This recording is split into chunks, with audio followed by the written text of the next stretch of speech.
System चल रहा है 1.5 टन का इनका इन्वर्टर एसी जो है वो हमारे इसी सिस्टम पे रन हो रहा है। तो कोशिश ये करा करें कि जितने एम्पेयर का आपका लोड हो उससे 4-5 एम्पेयर एसी ब्रेकर और एक अदद वोल्टेज प्रोटेक्शन मोरा के इंस्टॉल करिए। इसकी जो लाइफ है वो 10-20 साल मजीद बनी रहे। यहाँ पर हमारा जो है गेलको का सॉलिड पाइप लगना था, वहाँ तो आपकी जनरेशन यकीन माने आधे से भी आधी हो जाएगी। वेल्डर ने किस तरह की जुगाड़ें करी हुई हैं, इससे इसकी जो लाइफ है वो काफ़ी ज़्यादा बढ़ जाएगी।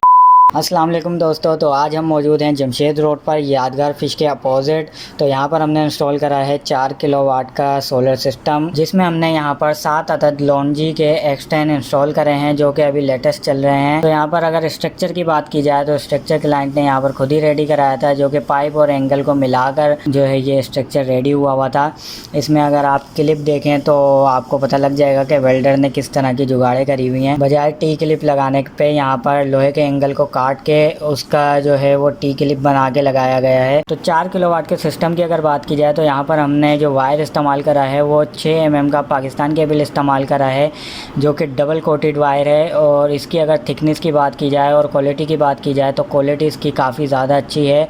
इसको अगर आप 10 साल भी खुले आसमान के नीचे छोड़ दें तो ये 10 साल बाद भी ऐसा का ऐसा ही रहेगा। और इसकी लाइफ और ज़्यादा मज़ीद बढ़ाने के लिए यहाँ पर हमने जो पाइप इस्तेमाल करे हैं वो गेलको कंपनी के पाइप इस्तेमाल करे हैं, जिससे इसकी जो लाइफ है वो काफ़ी ज़्यादा बढ़ जाएगी। वैसे तो ये वायर ओपन भी लगाया जा सकता था, लेकिन इसकी जो लाइफ है उसको मज़ीद बढ़ाने के लिए यहाँ पर हमने जो पाइप इस्तेमाल करे हैं वो गेलको कंपनी के इस्तेमाल करे हैं, जिसकी वजह से इसकी लाइफ जो है 10-20 साल तक भी एसी की एसी ही रहेगी। तो पैनल्स की अगर इंस्टॉलेशन की बात की जाए तो यहाँ पर हमारे इंस्टॉलेशन का काम तकरीबन मुकम्मल हो गया था। तो यहाँ पर आप देख सकते हैं हमने कहीं पर भी तार को जो है वो ओपन नहीं चलाया, जबकि इसकी क्वालिटी इतनी अच्छी है कि इसको ओपन भी चलाया जा सकता था। लेकिन इसकी लाइफ को मज़ीद बढ़ाने के लिए हमने इसको पाइप के अंदर से गुजारा सेफली, ताकि इसकी जो लाइफ है वो 10-20 साल मज़ीद बनी रहे। और ये आप देख सकते हैं कि बिल्कुल साफ़ सुथरा काम जो है हम लोगों ने करा है, प्रॉपर केबल टाई से होल्ड करा है। और जहाँ पर हमें फ्लेक्सिबल पाइप लगना था और जहाँ पर हमारा जो है गेलको का सॉलिड पाइप लगना था, वहाँ पर हमने पाइप के ज़रिए ही तार को जो है हम लेकर गए हैं। और ये आप देख सकते हैं कि सैडल से लगाकर हमने जो है पाइप को होल्ड करा है। कहीं पर भी हमने जो है वो जुगाड़ वाला काम नहीं करा, बल्कि प्रॉपर जो है वो इंस्टॉलेशन करी है। और यहाँ पर हम प्रॉपर जो है सैडल से पाइप को होल्ड करते हुए इनके नीचे वाले फ्लोर पे लेके गए हैं, जहाँ पर इनका मेन सिस्टम लगना था। तो अब आ जाते हैं डीपी की तरफ। तो यहाँ पर हमने जो है वो डीसी का ब्रेकर मोरा का इस्तेमाल करा है 20 एम्पेयर का, बिल्कुल सेपरेट IP65 बॉक्स के अंदर। और इसके अलावा 4 अदद हमने मोरा के एसी ब्रेकर और 1 अदद वोल्टेज प्रोटेक्शन मोरा के इंस्टॉल करी है। और ब्रेकर हमने यहाँ पर 20-20 एम्पेयर के इंस्टॉल करे हैं और वोल्टेज प्रोटेक्शन भी हमने जो है वो मोरा की इस्तेमाल करी है। इसके अलावा जो चेंज ओवर है वो हमने डबल पोल का 102 का मोरा का इस्तेमाल करा है। तो यहाँ पर हमने क्राउन का रिलैक्स मॉडल इंस्टॉल करा है, जो कि क्लाइंट खुद लेकर आए थे। और इसकी अगर आप स्पेसिफ़िकेशन की बात करें तो यहाँ पर आप इसकी स्पेसिफ़िकेशन को वीडियो को पॉज करके देख सकते हैं। क्राउन की अगर बात की जाए तो क्राउन में 2 मॉडल आते हैं, एक रिलीवो मॉडल और एक रिलैक्स मॉडल। तो जो रिलीवो मॉडल है वो ओरिजिनल क्राउन का मॉडल है, जबकि रिलैक्स मॉडल जो है वो पाकिस्तान में ही बन रहा है। ये बात मैं आपको क्लियर करता चलूँ। इसके साथ हमने जो इंस्टॉल करी है लिथियम बैटरी, वो इनवर्क्स की 100 एम्पेयर की लिथियम बैटरी हमने इंस्टॉल करी है। तो बाकी का इंस्टॉलेशन का काम हमारा चल रहा था, डीपी को हमने होल्ड करके सेट कर लिया। बाकी हमारी जो वायरिंग का काम है वो चल रहा था। तो यहाँ पर इनका ये मेन पैनल लगा हुआ है, उसके साथ ही हमने इस सिस्टम को क्लाइंट के कहने पे जो है हमने गेट के ऊपर जो है वो इंस्टॉल करा है। रूम के अंदर हमने जो है ये सिस्टम को इंस्टॉल करा है। साथ ही साथ हमारे इंस्टॉलेशन का काम भी चल रहा था। ये आप देख सकते हैं 4 सीलिंग के ऊपर से हम तमाम वायरिंग 4 सीलिंग के ऊपर से लेकर आए हैं। तो वायरिंग कंप्लीट होने के बाद हमने अपने सिस्टम को जो है वो टेस्टली रन करा और उसमें हमने मैक्सिमम लोड जो है वो क्लाइंट से ऑन करवाया। उसके बाद हमने इन्वर्टर की टेस्टिंग करी कि मैक्सिमम कितना लोड जो है वो ये बर्दाश्त कर सकता है। और इस वक्त जो टाइम हो रहा था वो तकरीबन 2 बजे का टाइम हो रहा था। और उस टाइम हमने जब अपनी जो है पैनलों को भी चेक करा कि हमारे जो पैनल हैं वो कितना जनरेट कर रहे हैं और जो हमारा इन्वर्टर है वो मैक्सिमम कितना लोड बर्दाश्त कर सकता है। तो शुरू में हमने एक एक करके अपनी चीज़ों को ऑन करवाया।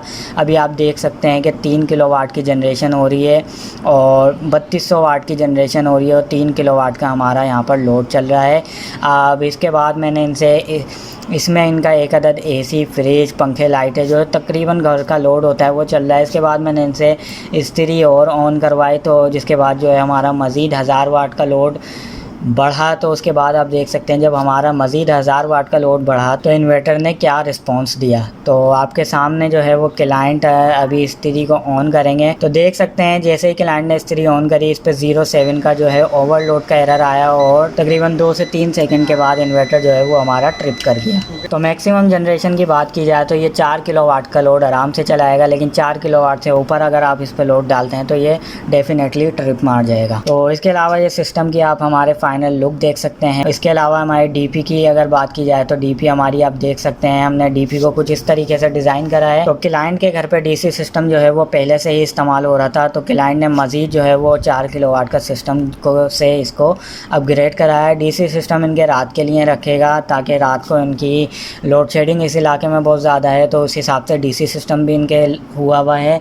और बाकी दिन में एसी वगैरह फ्रिज वगैरह चलाने के लिए इन्होंने जो है वो 4 किलोवाट का सिस्टम जो है वो इंस्टॉल करवाया है। तो सोलर का ब्रेकर बाज़ औक़ात लोग जो है वो 63 एम्पेयर का लगा देते हैं। उसका नुकसान ये होता है कि वो ट्रिप तो नहीं मारता लेकिन वो आग उसमें लग जाती है। तो कोशिश ये करा करें कि जितने एम्पेयर का आपका लोड हो उससे 4-5 एम्पेयर ऊपर ही ब्रेकर लगाया करें, बहुत ज़्यादा 63 एम्पेयर का ना चिपका दिया करें।